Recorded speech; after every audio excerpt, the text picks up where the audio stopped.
L'organodynamisme d'Henri Eyre, l'oubli d'une théorie de la conscience considérée dans ses relations avec l'analyse existentielle.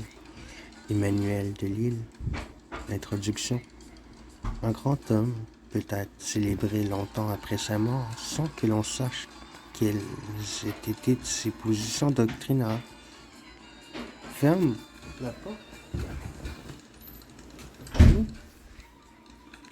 La théorie organodynamique d'Henri Eyre, 1900 à 1977, semble incarner ce type d'oubli relatif, et il serait intéressant de faire ressortir quelles positions ont été proprement oubliées et dans quelle période.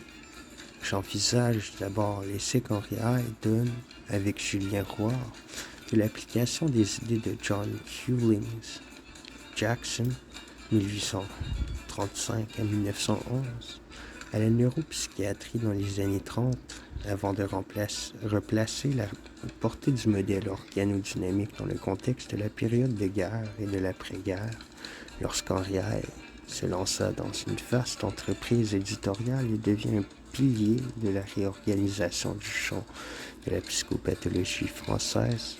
Ensuite, je pense que les données du problème changent lorsqu'il interrompt son projet des études psychiatriques au profit d'autres ouvrages.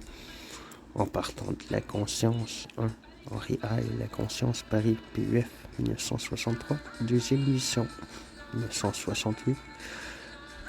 Livre de commande destiné à la collection Initiation psychologique, dirigé par le psychologue Paul Fraisse.